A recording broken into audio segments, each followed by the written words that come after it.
Quero ler com você a carta do apóstolo Tiago, lá no capítulo 1. Eu vou ler os 3 versículos iniciais, depois temos outros textos. Tiago, capítulo 1, versículo 16, 17 e 18. O texto diz assim: Não se engane, meus amados irmãos, toda boa dádiva e todo dom perfeito vem lá do alto, descendo do Pai das luzes, em quem não pode existir variação ou sombra de mudança, pois, segundo o seu querer, ele nos gerou pela palavra da verdade, para que fôssemos como que primícias das suas criaturas. Oremos ao Senhor. Querido Deus e eterno Pai, nós te damos graças por essa oportunidade de lermos a Tua palavra, aguçamos os nossos ouvidos, nosso entendimento está à Tua disposição nesse momento. Ministra o nosso coração, o Teu querer, a Tua vontade, que possamos sair daqui compreendendo e alimentados por Ti. Em nome de Jesus nós oramos e que todos digam amém. Bom, queridos, eu gosto desse termo Pai das Luzes que Tiago usa, apesar de ultimamente usarem esse termo de forma equivocada, né? O termo Pai das Luzes, Tiago usa para se referir a Deus, mostrando que não pode haver variação. Você sabe que uma corrente de luz, quando você abastece um equipamento, dependendo da oscilação da luz, o aparelho queima. Daí inventarem os estabilizadores. Você já ouviu falar nisso? Geladeira já queimou. Eu tive uma máquina de lavar novíssima, não tinha um arranhão que queimou porque a luz variou. E aí posso tentar receber da companhia, mas não sei se vai dar certo. Eu estou dando esse exemplo para mostrar que o termo Pai das Luzes vai se referir a Deus, na visão de Tiago, de que ele não varia. Deus é constante. Deus está sempre suprindo, nessa visão da energia, Deus está energizado, Deus está sempre mandando a medida certa. Nós é que às vezes não funcionamos bem. E muitas vezes queremos culpar a Deus quando algo não vai bem. E nos esquecemos de prestar atenção se nós estamos bem. Tiago, depois de abordar esse tema, das tentações, se você ler a carta de Tiago, ele começa falando das tentações, das provações, ele vai chamar a atenção para a origem do bem. Isso aqui é importantíssimo para as nossas vidas. Tiago vai dizer que todo bem procede de Deus. Se alguém pratica o bem, Deus está operando através dessa pessoa. Por isso, quando nós somos ajudados por alguém, a primeira coisa que devemos fazer é dizer glória a Deus por esta vida. Não devemos dar a glória aos homens. Devemos ser gratos a Deus, porque Deus usa pessoas para nos abençoar, e às vezes usa pessoas que nem compromisso com Deus têm. Mas é Deus quem opera o bem, é isso que Tiago está tentando nos dizer. E ele vai usar o exemplo desse bem que procede de Deus. Ele vai chamar de dádiva e de dom perfeito.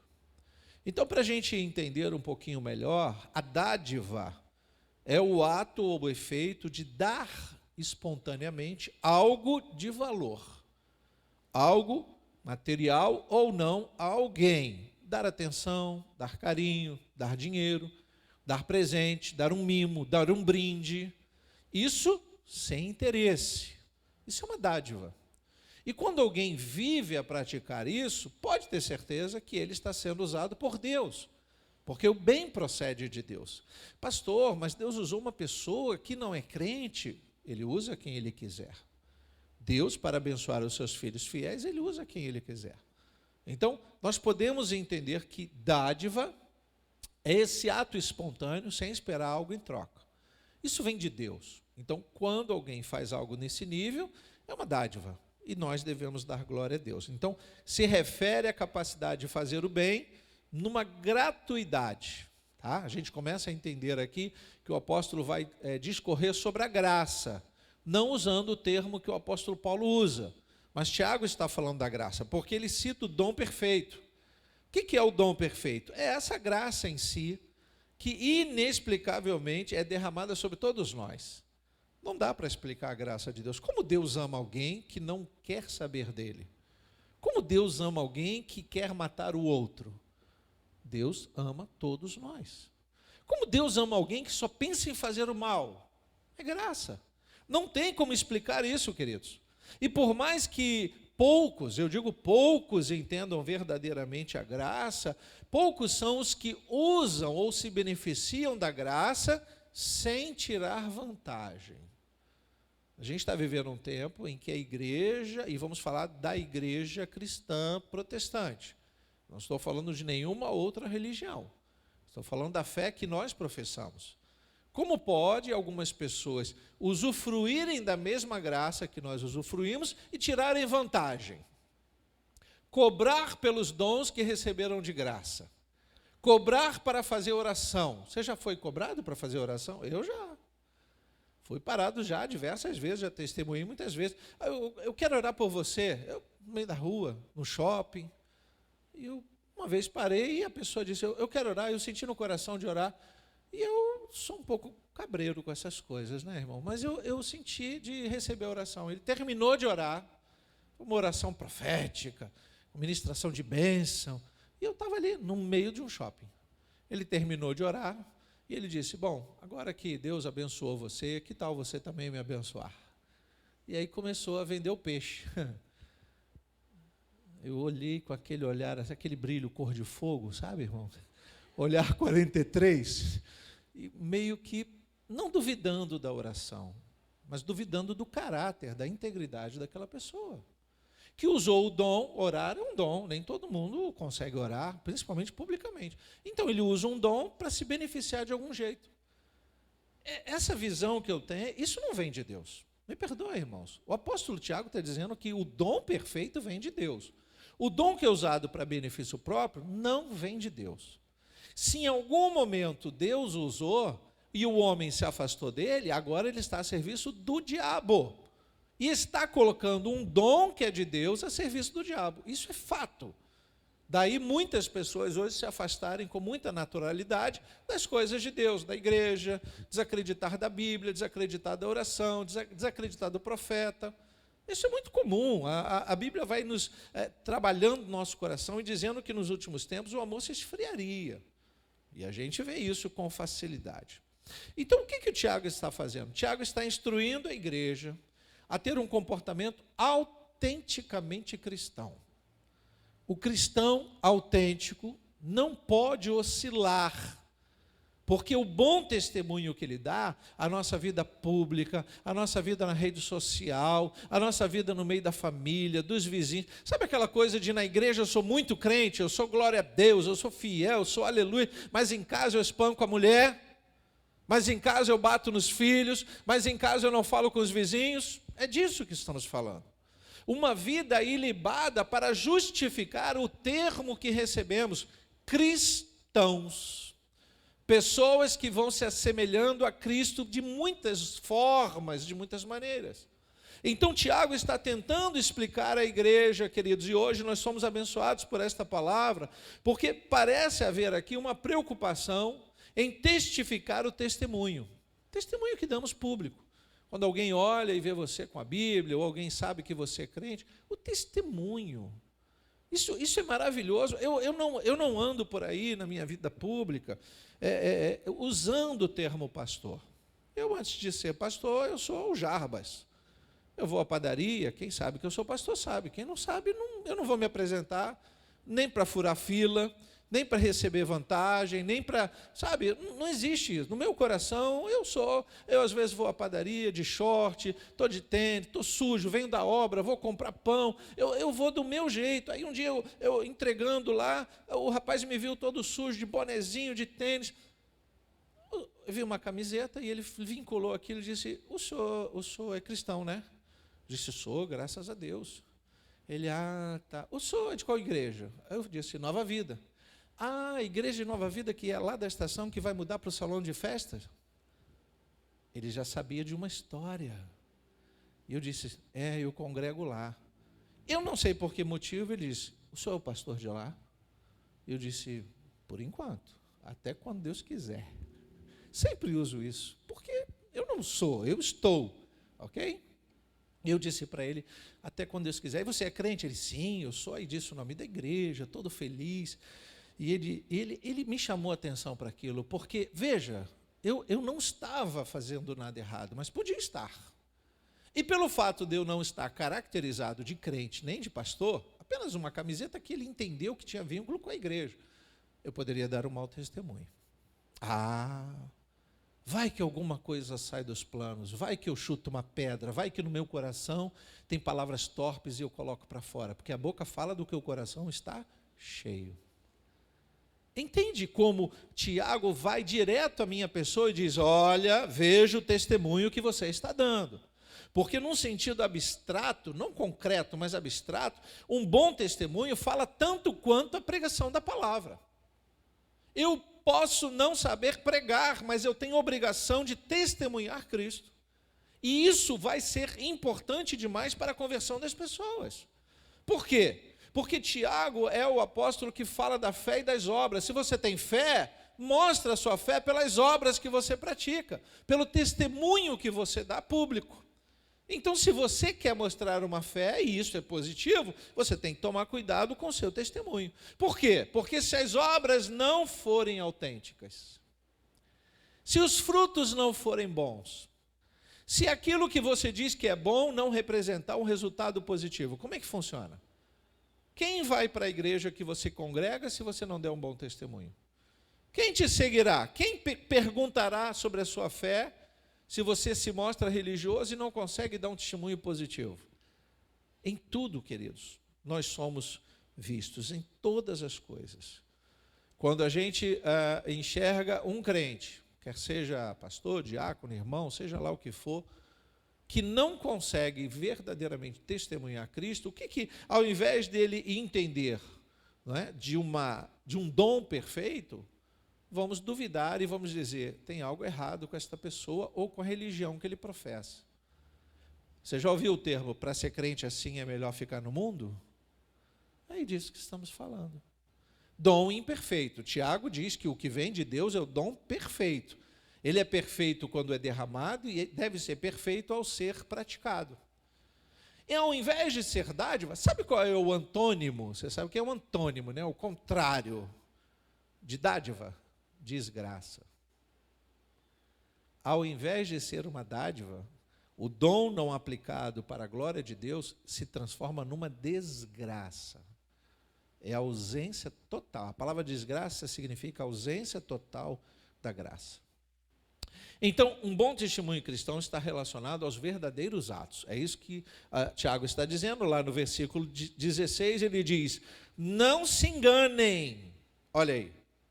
Não se enganem, meus amados irmãos. Não pode haver engano. Você não pode ser enganado pelos frutos estragados. A gente é enganado pela fruta que compra na feira, né? Você compra uma fruta linda, quando abre já está podre, está sem gosto. Com o que diz respeito aos dons de Deus, nós não podemos nos enganar. Até porque Jesus já disse, nem todo aquele que diz Senhor, Senhor, entrará no reino dos céus. Veja como isso é importante. Isso aqui interfere na vida tanto daquele que dá o testemunho público, no ir e vir na rua, como aquele que vê, ou aquele que ouve. Isso é importante demais. Nós vamos precisar dar sempre esse bom testemunho através de fatos convictos, coisas reais. Eu sempre trago esse clareamento de ideias quando alguém diz, pastor, eu acompanho as mensagens, mas eu moro no outro estado, o senhor me indica uma igreja? Eu disse, eu não posso indicar uma igreja. Logicamente eu amo a Nova Vida, mas cada igreja tem um pastor, uma direção.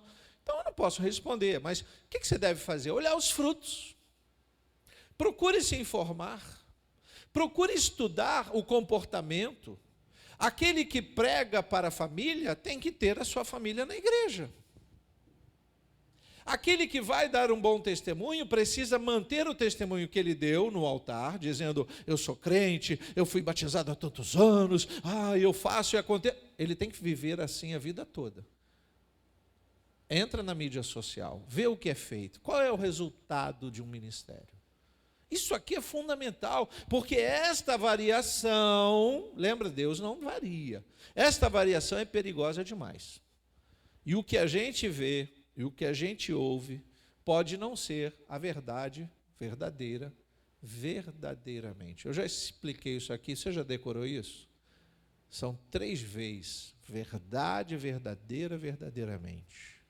Porque a gente está vivendo um tempo das fake news, né? Então, nem tudo que se diz ser, pode ser que seja. Jesus já vinha enfrentando algumas verdades ditas por outras religiões, então ele dizia, em verdade vos digo. Ele está dizendo, o que realmente estou dizendo é verdade, basta você prestar atenção e investigar.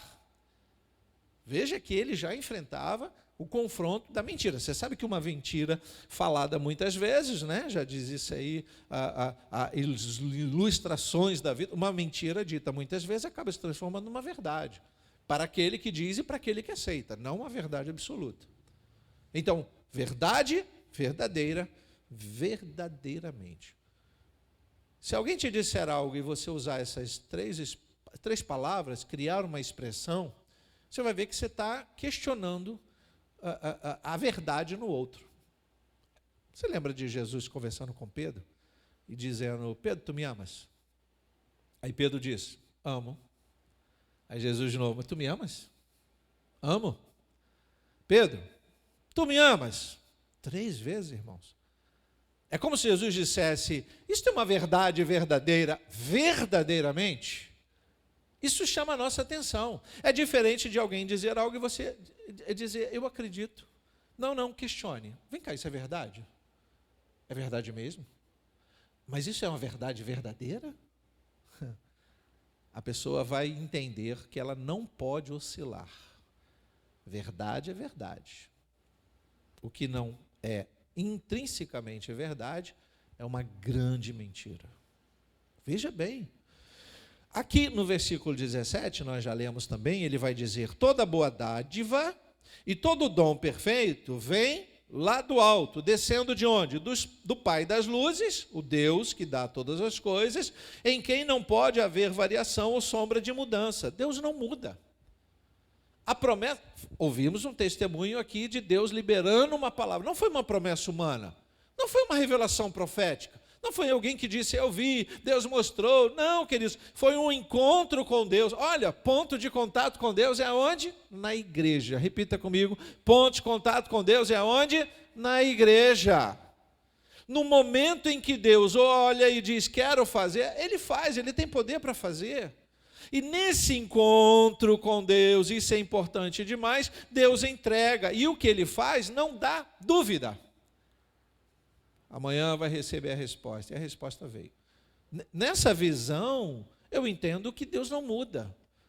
Ele é o mesmo, Ele pode fazer na vida de qualquer um de nós. Diga glória a Deus por isso. Mas assim como Ele não oscila, nós também não podemos oscilar.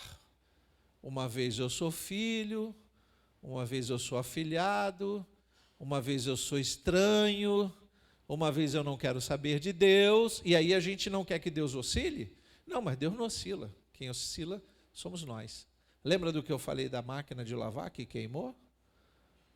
Eu posso entender que foi oscilação da energia. Mas se não sofreu nenhuma manutenção, algum equipamento pode não ter recebido a luz adequada. E ela queimou porque eu não fiz manutenção.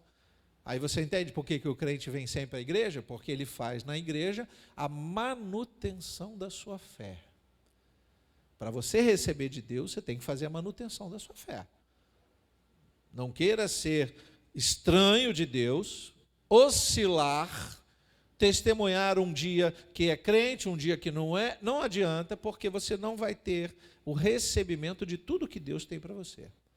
Por que isso? Porque nós vivemos num mundo de muita mentira, irmãos. Não há pecado nenhum em duvidar. Duvidar dos homens, não de Deus. Duvide dos homens, duvide. Coloque à prova e você vai entender mais do que eu estou dizendo. Versículo 18 diz assim, pois, segundo o seu querer, Ele nos gerou pela palavra da verdade, para que fôssemos como que primícias das suas criaturas. Com o apóstolo Tiago usando essa expressão como que, não significa que somos. Podemos ser. O homem criado à imagem e semelhança de Deus precisa se esforçar para manter a imagem e semelhança. Aí sim ele será a primícia de Deus. Se ele foge, se ele oscila, se ele não é característica de Deus, se ele não tem característica divina na sua humanidade, o próprio apóstolo Tiago diz que nós podemos ser animais, terrenos e diabólicos, mesmo sendo filhos de Deus. Aí você entende por que um crente às vezes é usado pelo diabo. Porque ele não se deixa ser usado por Deus o tempo todo. Não significa que ele é filho do diabo. Mas ele se posiciona longe de Deus. E aí, irmão, não adianta, eu vou descontrair um pouquinho. Se você é flamenguista, sua torcida tem que ser lá junto com os flamenguistas. Não arrisque ir para a torcida de qualquer outro time e gritar gol quando o Flamengo fizer gol. Você vai apanhar, porque você está no terreno do inimigo. Agora você entendeu, né? Você está no terreno do inimigo. Escute, se você é crente, você tem que andar com crente, você tem que falar com crente, você tem que conversar com crente, você tem que estar dentro da igreja, você tem que gostar da coisa que crente gosta, você tem que se afastar das coisas do mal deste mundo, louvado seja Deus. Não pode haver variação. Eu gosto tanto dessas coisas, aí volta a velha criatura, mas eu não estou na igreja, será que é pecado eu fazer? Irmão, se você está em crise, não dá para a gente fazer um livro dizendo o que pode e o que não pode. Mas a Bíblia diz o que deve e o que não deve. Então você se apega ao que deve. O que não deve, por si só o Espírito Santo vai te dizer. E é isso que Tiago está tentando nos dizer. Daí nasce a pergunta, que é o título da mensagem. Somos cristãos autênticos ou crentes camaleões? Você sabe por que crente camaleão, né? A gente tem que pensar nisso com respeito a nós, tá, irmãos? Essa palavra não é para você meditar sobre alguém. A pergunta é feita para nós. Somos crentes, cristão autêntico ou crente camaleão? Por que eu cito o crente camaleão? Porque o camaleão no reino animal, ele pode nos ensinar algumas coisas importantes. O camaleão, por exemplo, ele muda de cor, né? Você já ouviu isso? Se adaptando ao meio em que vive. Isso aqui é interessante, porque ao dizer que existe o crente camaleão, eu estou dizendo que é aquele crente que se amolda ao meio em que ele vive. Ele não consegue transformar o meio, ele é transformado pelo meio. Então, se o camaleão está numa folhagem muito verde, ele fica verdinho. E aí tem uma explicação, logicamente, né? Só que a gente não consegue identificar facilmente se é uma folhagem ou se é um camaleão, porque ele está se parecendo com o mesmo verde da folhagem. Quando ele está numa relva queimada, ele fica acinzentado. É uma característica linda que Deus dá a esse animal. Estude um pouquinho que você vai ver cada cor maravilhosa que o camaleão consegue absorver para ele meio que se tornar invisível. Ele não é invisível. Ele não é invisível. E é lindo você olhar o camaleão quando ele está escondido, por exemplo, numa parede barrenta. Alguns camaleões, pela natureza, pelo ambiente que ele vive, ele fica a cor da parede, de barro. Você passando o olho assim, você só vê parede. Mas tem um detalhe, se ele se move, todo mundo vê. O crente pode até fingir que é crente, ou fingir que não está naquele ambiente, ou se esconder naquele ambiente, mas quando ele abre a boca, quando ele se move, quando ele diz algo, a gente percebe que tem alguma coisa errada. Eu ouvi um testemunho uma vez de um grande pastor americano, que tinha uma vida ilibada. Um homem que aparecia na TV, orava pelos governadores, e ele caiu da graça. E um dia ele estava num lugar que ele não devia estar, com pessoas de coração impuro. Ele estava igual pinto no lixo, conhece essa expressão? Ele estava, e ninguém reparou que era ele. E ele estava curtindo a vida. Até que alguém parou do lado dele e começou a fazer perguntas particulares, e ele, talvez um pouco bêbado, porque ele já estava bebendo, se prostituindo, e era um homem famoso. Ele deixou escapar que ele era pastor. Escapou, a pessoa percebeu. Isso foi um escândalo. Os Estados Unidos viveu esse grande escândalo. Ele era muito conhecido, já faleceu. Aquela pessoa disse: "O senhor sabe por que o senhor está aqui? O senhor está aqui para resgatar almas." Aquela pessoa havia entendido que ele estava ali porque era um projeto de Deus para ele ser usado por Deus para resgatar almas, mas ele estava precisando ser resgatado dali. Então era o inverso, aquela pessoa que não tinha intimidade com Deus estava sendo usada para chamar a atenção dele, para ele sair daquele lugar, porque ali não era o lugar dele estar. Como é que ele estava? Crente camaleão, da cor do ambiente. Mas quando ele se mexeu, falou algo que não era, não estava nos planos dele, alguém disse, o Senhor é crente, o Senhor é pastor, e a coisa virou um grande escândalo. Não dá para se esconder o tempo todo, irmãos. E tem uma característica que eu procurei entender e estudar para trazer para os irmãos. O camaleão, quando nasce, ele tem uma cor específica, dependendo do seu país de origem, da sua relva, né? De onde ele tem uma cor. O problema é que ele recebe de Deus essa possibilidade de mudar de cor.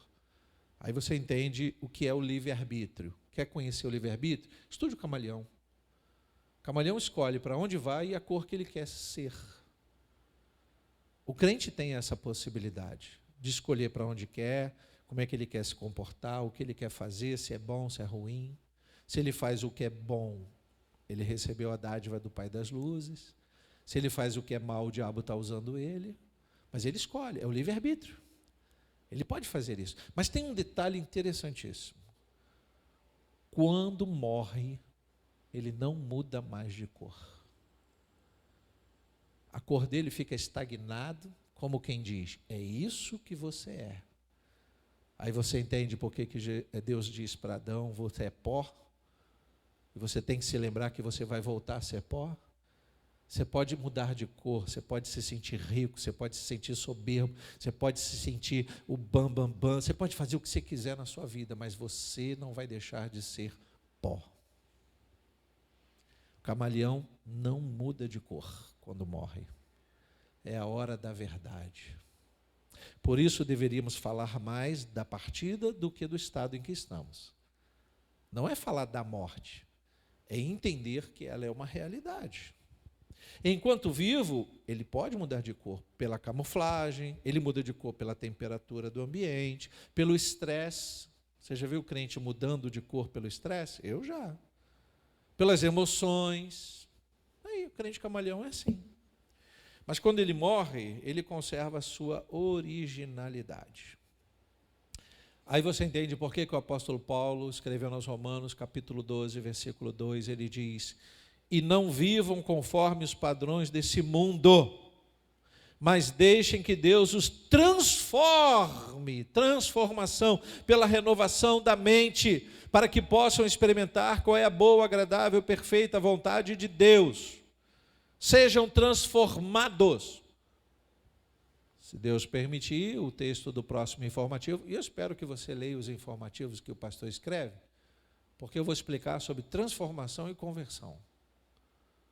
A gente usa um termo muito errado. Quando você conhece alguém que não tem Jesus, ou que está afastado de Jesus, a gente diz, puxa, essa pessoa tem que se converter. Não, ela tem que se transformar. A conversão é pertinente aos crentes.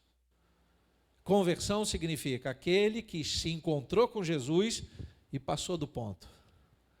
Pedro já tinha sido transformado quando Jesus disse, larga as redes. Ele largou a família, largou tudo, foi transformado, estava caminhando com Jesus, estava num processo, mas chegou um momento que Pedro se sentiu autossuficiente e disse, Jesus, eu vou proteger você, eu te protejo, eu vou até a morte, Jesus, vai se converter, Pedro.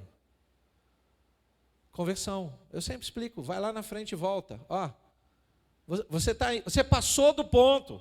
Você é um crente que acha que não precisa mais de Jesus. Você sempre vai precisar de Jesus. Você tem que viver uma vida dependente de Jesus o tempo todo, senão você passa do ponto e aí vai ter que se converter. Voltar ao primeiro amor é conversão. Então a palavra conversão deveria ser aplicada exclusivamente para os que já se encontraram com Jesus e passaram do ponto. E aqueles que não conhecem Jesus têm que ser transformados. É o que Paulo disse então aos Romanos, capítulo 12. Aquelas pessoas que precisam realmente de um encontro com Deus, precisam ser transformadas. O coração está duro, tem que ser um coração mole, tem que ser um coração de carne, um coração sensível para ouvir a voz de Deus. Então, se você conhece alguém que não tem Jesus, ou que não tem aversão à religião, à fé, ou seja lá o que for, ela precisa de transformação, não é de conversão.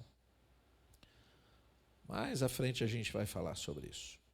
Então, eu quero voltar a lembrar que o camaleão muda de cor para se defender, principalmente, dos predadores naturais. Ele não muda de cor porque ele gosta. Ele tem essa capacidade, então, quando ele percebe um perigo, ele está numa relva verde e ele fica verdinho, para se esconder dos predadores naturais. O crente camaleão, ele também vai agindo assim. Na verdade, ele acaba se escondendo de algumas situações. Ele acaba se passando por... Ele vai se amoldando ao meio que ele vive, talvez com medo dos predadores naturais. É o crente 007 que chega numa empresa, que só tem ímpio, que só fala besteira, e ele, para se sentir no ambiente, ao invés dele dizer, eu sou crente, eu não falo palavrão, eu não roubo, não, ele com medo dos predadores, ele se envolve. É um crente camaleão. Ele tem medo do predador. Só que ele se esquece que o verdadeiro predador não é pessoas, não são pessoas. O verdadeiro predador, segundo o apóstolo Paulo, em Efésios 6,12, diz: a nossa luta não é contra a carne e o sangue, mas contra os principados e as potestades, contra os dominadores desse mundo tenebroso, contra as forças espirituais do mal nas regiões celestiais. Os nossos predadores não são os nossos patrões, os nossos vizinhos, os nossos opositores de religião diferente, os nossos irmãos em Cristo que não concordam conosco. Esses não são os nossos predadores. Os nossos predadores estão sobrevoando as nossas cabeças, estão nas regiões celestes. Esses sim querem nos devorar, esses querem nos ver mortos. Então, ao invés de a gente olhar para o outro como um predador, como inimigo, a gente pode entender que a pessoa pode ser usada pelo inimigo, mas ele não é o inimigo. A gente tem que ter essa visão espiritual, queridos.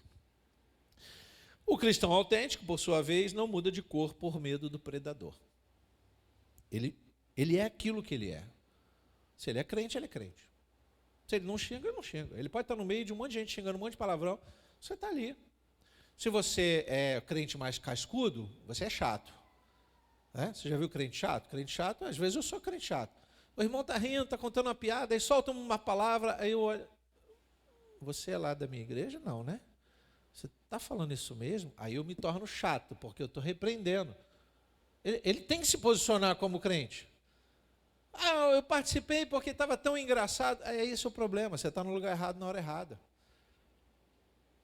Na igreja, dificilmente a gente xinga palavrão. Mas quando sai daqui, se tiver uma pedra na calçada, quer conhecer o crente verdadeiro? Espalha pedra na calçada. Irmãos, eu vi um testemunho esses dias de uma pessoa, se dizia crente, se dizia pastor.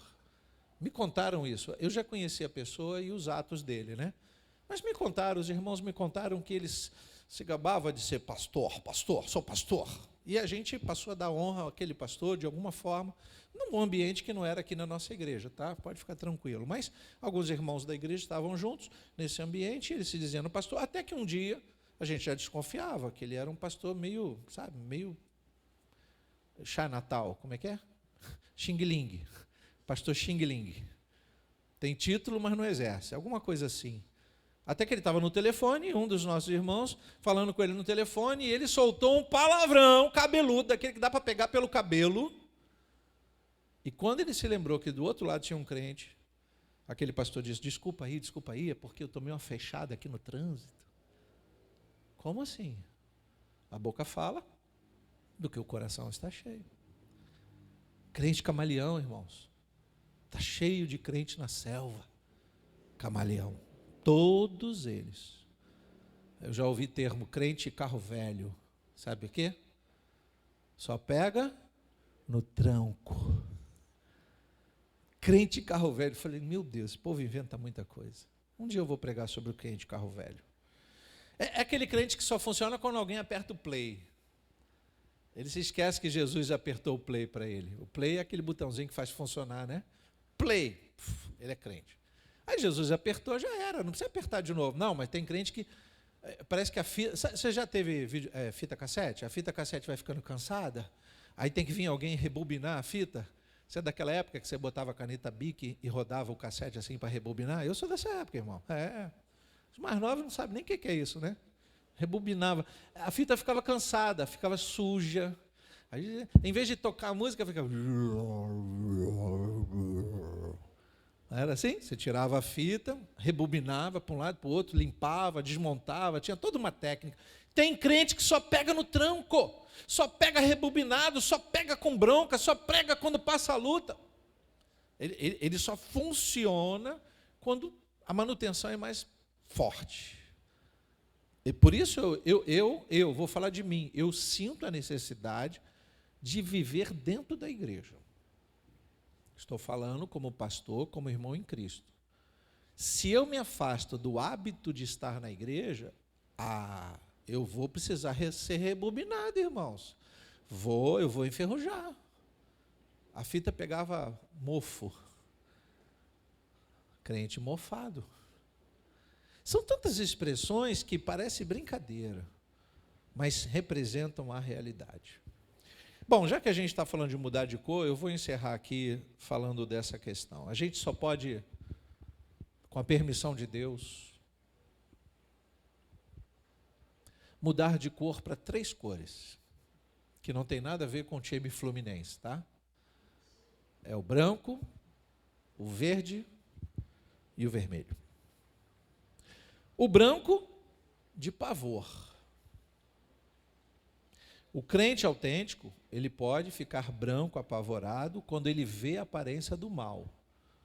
Provérbios 22:3 diz que o prudente, ele vê o mal e se esconde, mas os ingênuos seguem à frente e sofrem a pena.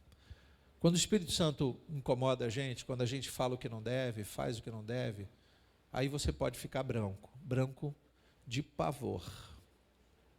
O crente camaleão, ele poderia se transformar em branco também, mas ele não se transforma, sabe por quê? Porque ele já acha que não tem nada a ver. Você já viu o crente falando? Que isso, irmão, isso não tem nada a ver. Você quer ser mais santo que eu? Sim, nós temos que ser mais santos cada vez mais. Mas quando o crente diz não tem nada a ver, ele perdeu a vergonha. O crente autêntico, ele vê algo maligno e ele se apavora. Ele quer distância daquilo. Parece que ele vê um fantasma. A outra cor é o verde. Verde como? Verde de raiva. Quando ele vê o pecado agindo ao redor dele, ele fica com raiva.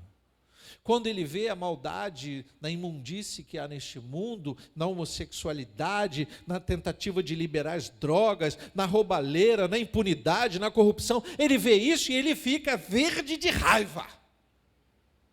Porque ele não concorda, ele não pode agir muitas vezes.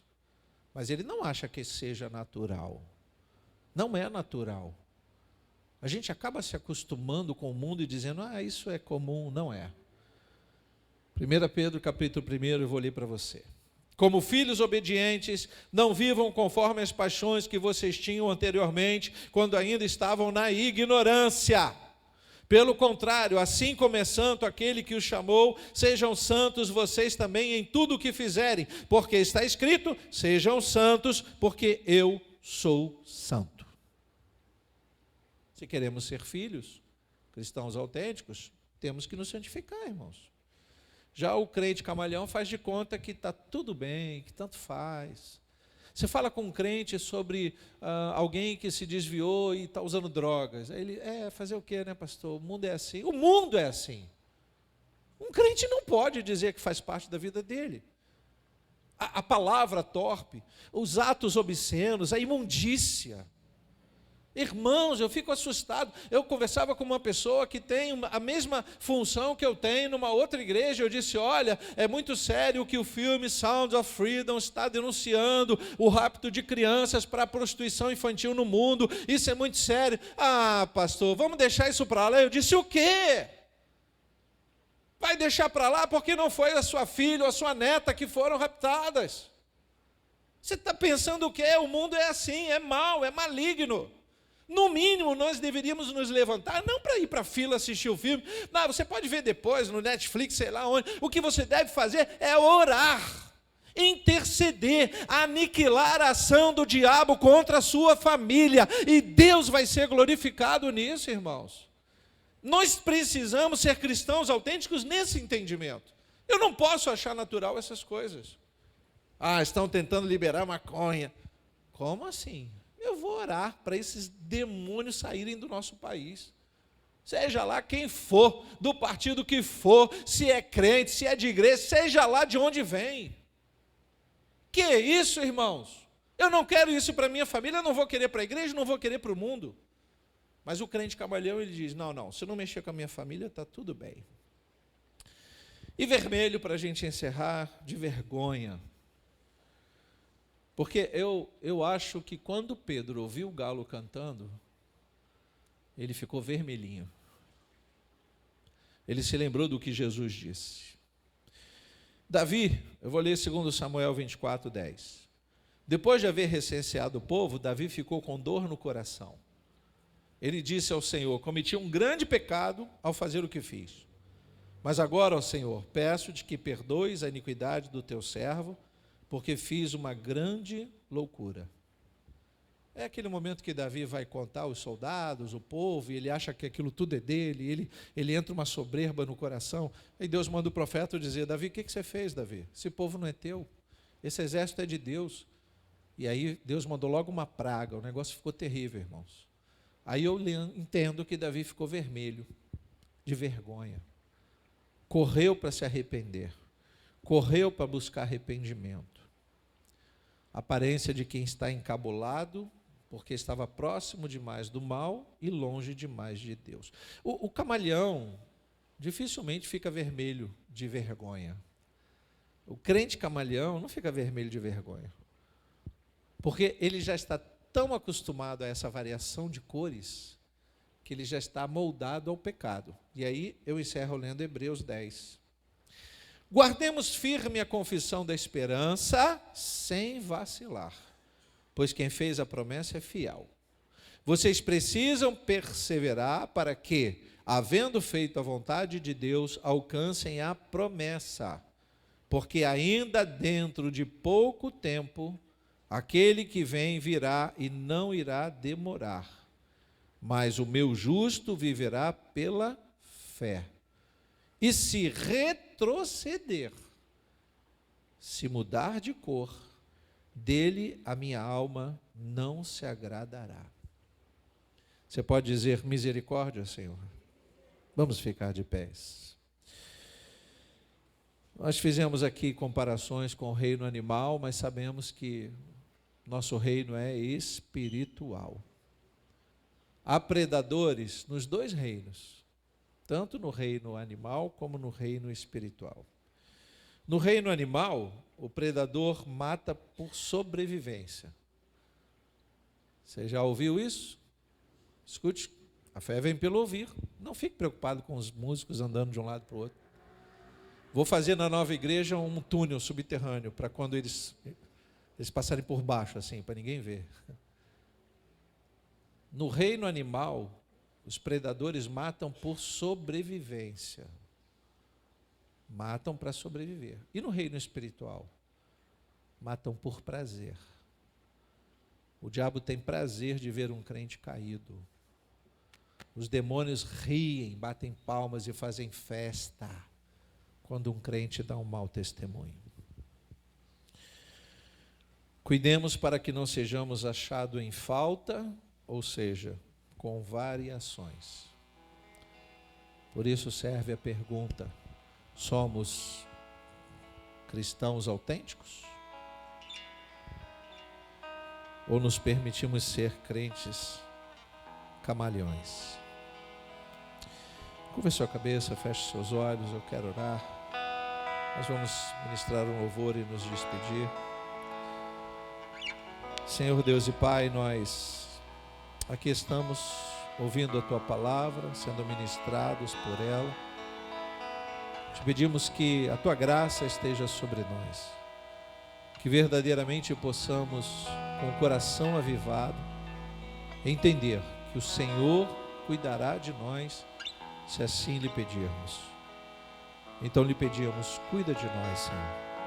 Não permita que haja variações no nosso entendimento, no nosso pensar. Aguça o nosso intelecto, a nossa razão para buscar a Tua verdade.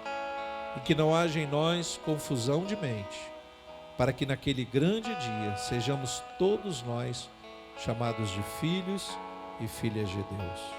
Em nome de Jesus nós oramos e que todos digam amém.